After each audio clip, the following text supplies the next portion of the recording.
ರಾಷ್ಟ್ರ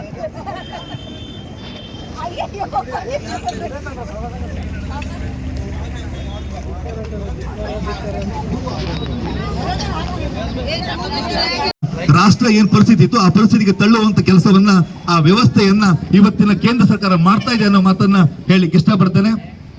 ಈಗ ನಮ್ಮನ್ನೆಲ್ಲ ಉದ್ದೇಶಿಸಿ ನಮ್ಮ ಬ್ಲಾಕ್ ಕಾಂಗ್ರೆಸ್ ಪಕ್ಷದ ಅಧ್ಯಕ್ಷರಾಗಿರುವಂತ ಶ್ರೀ ಮೋಹನ್ ಅಲ್ವಾಯ್ ಅವರು ಮಾತಾಡಬೇಕಂತ ಕೇಳ್ತೇನೆ. ಎಲ್ರಿಗೂ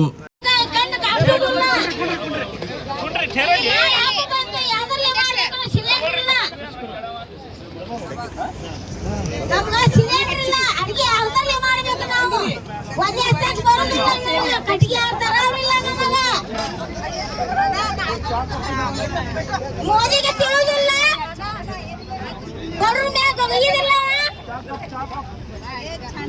ಯಾವ್ದ್ರಲ್ಲಿ ಅಡಿಗೆ ಮಾಡಬೇಕು ಸಿಲಿಂಡರ್ ಬಂದ್ ಮಾಡಿದಾರ. ನಾವು ತಿಂಗಳಿಗೆ ಒಂದ ತಗೊಳ್ಳೋ ಸಿಲಿಂಡರ್ ಅದು ಬಂದ್ ಮಾಡ್ಯಾರು. ಬುಕಿಂಗ್ ಮಾಡಿದ್ರೆ ಬುಕಿಂಗ್ ಆಗವಲ್ದು. ಮೋದಿ ತಿಳಿದಿಲ್ಲ, ನಮ್ಮ ಮನ್ಯಾಗ ಕಟ್ಟಿಗೆ ತರ ನಾವು ಕಟ್ಟಿಗೆ ಹೊರಲ್ಲ. ನಾವು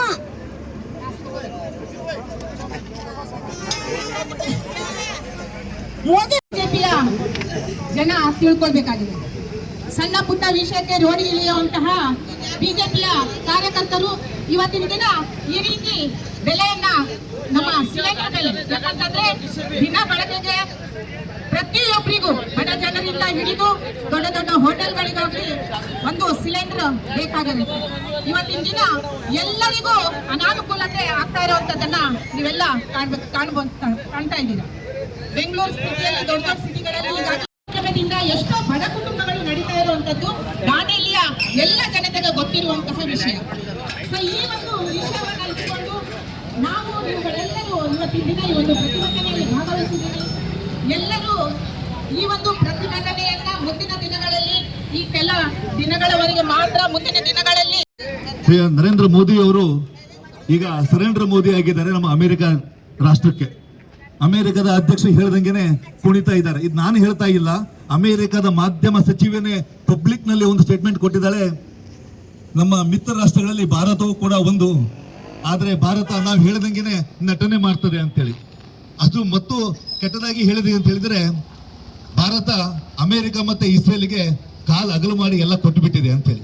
ಇದು ನನ್ನ ಮಾತಲ್ಲ, ಇದು ಅಮೆರಿಕದ ಸಚಿವೆಯ ಮಾತು. ನಾನು ಯಾಕೆ ಹೇಳ್ತಾ ಇದ್ದೀನಿ ಅಂತ ಹೇಳಿದ್ರೆ, ಅಭಿವೃದ್ಧಿ ಹೊಂದುತ್ತಿರುವಂತ ನಮ್ಮ ಈ ರಾಷ್ಟ್ರದಲ್ಲಿ ನಮ್ಮ ಭಾರತ ಬಹಳ ಮುಂಚೂಣಿದಂತ ರಾಷ್ಟ್ರ ಆಗಿತ್ತು. ಆದ್ರೆ 2014 ನಂತರದಲ್ಲಿ ನಮ್ಮ ರಾಷ್ಟ್ರದ ಪರಿಸ್ಥಿತಿ ಏನಾಗಿದೆ? ಇವತ್ತು ಟ್ರಂಪ್ನ ತಾಳಕ್ಕೆ ಕುಣಿತಾ ಇರುವಂತ ಟ್ರಂಪ್ ನಮ್ಮ ಮೋದಿಯವರು ಇಡೀ ದೇಶದ ಮಾನವನ್ನ ಹರಾಜು ಹಾಕಿದ್ದಾರೆ. ಇವತ್ತು ನಮ್ಮ 1971ರಲ್ಲಿ ಇಂದಿರಾ ಗಾಂಧಿ ಅವರು ಪ್ರಧಾನಮಂತ್ರಿ ಆಗಿದ್ದಾಗ ಪಾಕಿಸ್ತಾನದ ಜೊತೆಗೆ ನಮ್ದು ಯುದ್ಧ ನಡೀತಾ ಇತ್ತು. ಆ ಸಂದರ್ಭದಲ್ಲಿ ಅಮೆರಿಕ ಒಂದು ಮಾತನ್ನು ಹೇಳಿತ್ತು, ಯುದ್ಧವನ್ನು ನಿಲ್ಲಿಸೋದ್ರ ಬಗ್ಗೆ. ಇಂದಿರಾ ಗಾಂಧಿ ಅವರು ಅಮೆರಿಕದ ನೆಲದಲ್ಲಿ ನಿಂತುಕೊಂಡು ಒಂದು ಮಾತನ್ನ ಹೇಳಿದ್ರು, ಅಮೆರಿಕ ನಮಗೆ ಮಿತ್ರ ರಾಷ್ಟ್ರ ಹೊರತು ನಮ್ಮ ಬಾಸ್ ಅಲ್ಲ ಅಂತ ಹೇಳಿ. ಆದ್ರೆ ಅಂತ ಒಂದು ರಾಷ್ಟ್ರವನ್ನ ಇವತ್ತು ಗುಲಾಮಗಿರಿಗೆ ತಳ್ಳುವಂತ ಗುಲಾಮಗಿರಿಯ ಮನಸ್ಥಿತಿಯ ಬಿಜೆಪಿಗರು ಮಾಡ್ತಾ ಇರೋದು ನಮ್ದು ದುರಾದೃಷ್ಟ ದಿನ ಅಂತ ನಾನು ಹೇಳಲಿಕ್ಕೆ ಇಷ್ಟಪಡ್ತೀನಿ. ಇಂಥ ಒಂದು ಸಮಯದಲ್ಲಿ ನಾವೆಲ್ಲ ಎಚ್ಚೆತ್ತುಕೊಳ್ಬೇಕಾಗಿದೆ. ಅಂಧ ಭಕ್ತರು ಇವತ್ತಾದ್ರೂ ಎಚ್ಚೆತ್ತುಕೊಳ್ಬೇಕು. ತಾವು ಯಾರನ್ನ ನೀವು ಅಂಧರಾಗಿ ಬೆಂಬಲಿಸ್ತಾ ಇದ್ದೀರಿ, ಅವರಿಂದ ನಮ್ಮ ದೇಶ ಯಾವ ಗತಿಗೆ ಹೋಗ್ತಾ ಇದೆ ಅನ್ನೋದ್ರ ಬಗ್ಗೆ ತಾವು ಯೋಚನೆ ಮಾಡಬೇಕಾಗಿದೆ. ಈ ಸಂದರ್ಭದಲ್ಲಿ ಒಂದು ಸಣ್ಣ ಒಂದು ವಿಷಯವನ್ನು ಹೇಳಲಿಕ್ಕೆ ಇಷ್ಟಪಡ್ತೇನೆ. ಬರೇ ಮನುಷ್ಯರಲ್ಲಿ ಇಂಥ ಭೇದ ಭಾವ ಆಗುವಂತ ಮಾತನಾಡ್ತಾ ಇದ್ದಾರೆ. ಆದ್ರೆ ಒಂದು ಕಡೆ ನಮ್ಮ ಬದುಕನ್ನು ಹಾಳು ಮಾಡ್ತಾ ಇದ್ದು ಯಾರು ಕಾಣ್ತಾ ಇಲ್ಲ. ನಾವು ನೆನಪಿಟ್ಕೋಬೇಕು, ಬರುವ ದಿನಗಳಲ್ಲಿ ಇನ್ನೂ ಇದಕ್ಕಿಂತ ಕೆಟ್ಟ ಸಮಯ ಬರುವಂತ ಸಂದರ್ಭ ನಿರ್ಮಾಣ ಆಗ್ತಾ ಇದೆ. ಮನುಷ್ಯನಿಗೆ ನೋಡಿ ಮನುಷ್ಯ ಕಳೆದು ಹಾಕುವಂತ ಸಂದರ್ಭ ನಿರ್ಮಾಣ ಆಗ್ತದೆ. ಯಾಕಂದ್ರೆ ಇಲ್ಲಿ ಜಾತಿ ಕೆಲಸ ಆಡ್ತಾ ಇದೆ, ಜಾತಿ ತಾಂಡವ ಆಡ್ತಾ ಇದೆ, ಮಾನವತೆ ಕಳೆದು ಹೋಗ್ತಾ ಇದೆ. ಅದಕ್ಕಾಗಿ ಮಾನ್ಯರೇ, ನಾವು ಒಂದೇ ಒಂದು ಮಾತು ಹೇಳ್ತೀನಿ, ಇವತ್ತು ನಾವು ಸಿಲಿಂಡರ್ ಬಗ್ಗೆ ಯಾಕೆ ಸಿಗ್ತಾ ಇಲ್ಲ ಅನ್ನೋದ್ರ ಬಗ್ಗೆ ನಾವು ಪ್ರತಿಭಟನೆ ಮಾಡಿದೀವಿ.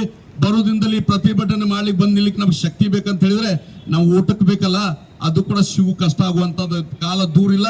ಇಂಥ ಸರ್ಕಾರವನ್ನು ದೇಶದಿಂದ ಕಿತ್ತೊಗಿಬೇಕಾಗಿದೆ. ಮುಂದಿನ ದಿನಗಳಲ್ಲಿ ಜನರ ಪರವಾಗಿ, ಬಡವರ ಪರವಾಗಿ, ದೀನ ದಲಿತರ ಪರವಾಗಿ ಯಾವ ಸರ್ಕಾರ ಬಡವರ ಕೂಗು ಕೇಳ್ತದೆ ಅಂತ ಸರ್ಕಾರವನ್ನು ಕೇಂದ್ರದಲ್ಲಿ ತಂದ್ರೆ ಮಾತ್ರ ಈ ರಾಷ್ಟ್ರ ಮತ್ತೆ ಮುಂದೆ ಅಭಿವೃದ್ಧಿ ಆಗ್ತದೆ. ಕೇಂದ್ರ ಸರ್ಕಾರದಲ್ಲಿ ಕಾಂಗ್ರೆಸ್ ಪಕ್ಷ ಇದ್ದವಾಗ ಇರುವಂತಹ ಬೆಲೆಯನ್ನ ಕೇಂದ್ರ ಸರ್ಕಾರ ಬಂದಾಗಿನಿಂದ ಏರಿಸುತ್ತಾ ಇವತ್ತಿನ ದಿನ 1000ವರೆಗೂ ರೇಟನ್ನ ಏರಿಸಿದ್ದೀವಿ. ಇದರಿಂದ ಬಡ ಜನರಿಗೆ ಎಷ್ಟೊಂದು ಬಿಜೆಪಿಯ ಕಾರ್ಯಕರ್ತರು ಇವತ್ತಿನ ದಿನ ಈ ರೀತಿ ಬೆಲೆಯನ್ನ ನಮ್ಮ ಸಿಲಿಂಡರ್ ಬೆಲೆ ಯಾಕಂತಂದ್ರೆ ದಿನ ಬೆಳಗ್ಗೆ ಪ್ರತಿಯೊಬ್ಬರಿಗೂ ಬಡ ಜನರಿಂದ ಹಿಡಿದು ದೊಡ್ಡ ದೊಡ್ಡ ಹೋಟೆಲ್ಗಳಿಗಾಗ್ಲಿ ಒಂದು ಸಿಲಿಂಡರ್ ಬೇಕಾಗಿರುತ್ತೆ. ಇವತ್ತಿನ ದಿನ ಎಲ್ಲರಿಗೂ ಕೇಂದ್ರ ಸರ್ಕಾರದ ಆಡಳಿತ ವೈಫಲ್ಯಕ್ಕೆ ಹೇಳಿದ್ದಾರೆ. ಕೇಂದ್ರ ಸರ್ಕಾರದ ಆಡಳಿತ ವೈಫಲ್ಯಕ್ಕೆ ಹೇಳಿದ್ದಾರೆ. ಕೇಂದ್ರ ಸರ್ಕಾರದ ಆಡಳಿತ ವೈಫಲ್ಯಕ್ಕೆ ಹೇಳಿದ್ದಾರೆ. ಬೆಳವಣಿಗೆ ಇರಲೇಬೇಕು. ಬೆಳವಣಿಗೆ ಇರಲೇಬೇಕು. ಕಾಂಗ್ರೆಸ್ ಪಕ್ಷಕ್ಕೆ हमारा काली न्यूज नहीं भाई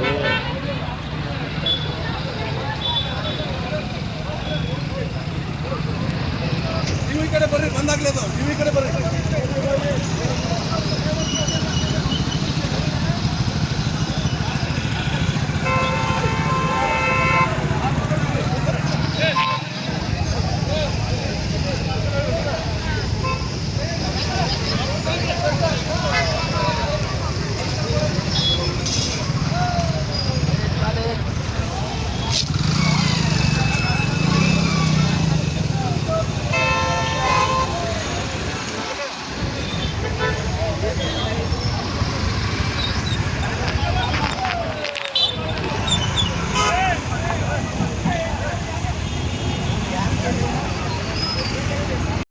ಇದರ ವಿರುದ್ಧ ಇವತ್ತು ನಾವು ದಾಂಡೇಲಿ ಕಾಂಗ್ರೆಸ್ ವತಿಯಿಂದ ಪ್ರತಿಭಟನೆ ಎತ್ತಿಕೊಂಡಿದ್ದೀವಿ. ಈ ಒಂದು ಸಂದರ್ಭದಲ್ಲಿ ಬಂದಂತ ತಮ್ಮೆಲ್ಲರನ್ನು ಸ್ವಾಗತಿಸ್ತಾ ಕಾಂಗ್ರೆಸ್ ಪಕ್ಷಕ್ಕೆ, ಕಾಂಗ್ರೆಸ್ ಪಕ್ಷಕ್ಕೆ ಅಡುಗೆ ಅನಿಲ ಬೆಲೆ ಏರಿಕೆಯನ್ನು ಮಾಡಿದ ಕೇಂದ್ರ ಸರ್ಕಾರಕ್ಕೆ ಹೇಳಿ ಧಿಕ್ಕಾರ. ಅಡುಗೆ ಅನಿಲ ಬೆಲೆ ಏರಿಕೆಯನ್ನು ಮಾಡಿದಂತ ಕೇಂದ್ರ ಸರ್ಕಾರಕ್ಕೆ ಹೇಳಿ ಧಿಕ್ಕಾರ. ಅಮೆರಿಕ ಅಧ್ಯಕ್ಷ ಡೊನಾಲ್ಡ್ ಟ್ರಂಪ್ಗೆ ಶರಣಾದ ಪ್ರಧಾನಮಂತ್ರಿ ಮೋದಿಗೆ ಹೇಳಿ ಧಿಕ್ಕಾರ. ಅಮೆರಿಕ ಅಧ್ಯಕ್ಷ ಡೊನಾಲ್ಡ್ ಟ್ರಂಪ್ಗೆ ಶರಣಾದ ಮೋದಿಗೆ ಹೇಳಿ ಧಿಕ್ಕಾರ. ಕೇಂದ್ರ ಸರ್ಕಾರದ ಆಡಳಿತ ವೈಫಲ್ಯಕ್ಕೆ ಹೇಳಿ ಧಿಕ್ಕಾರ. ಕೇಂದ್ರ ಸರ್ಕಾರದ ಆಡಳಿತ ವೈಫಲ್ಯಕ್ಕೆ ಹೇಳಿ ಧಿಕ್ಕಾರ. ಕೇಂದ್ರ ಸರ್ಕಾರದ ಆಡಳಿತ ವೈಫಲ್ಯಕ್ಕೆ ಹೇಳಿ ಧಿಕ್ಕಾರ. ಬೆಲೆ ಏರಿಕೆ ಇಳಿಯಲೇಬೇಕು. ಬೆಲೆ ಏರಿಕೆ ಇಳಿಯಲೇಬೇಕು. ಕಾಂಗ್ರೆಸ್ ಪಕ್ಷಕ್ಕೆ, ಕಾಂಗ್ರೆಸ್ ಪಕ್ಷಕ್ಕೆ.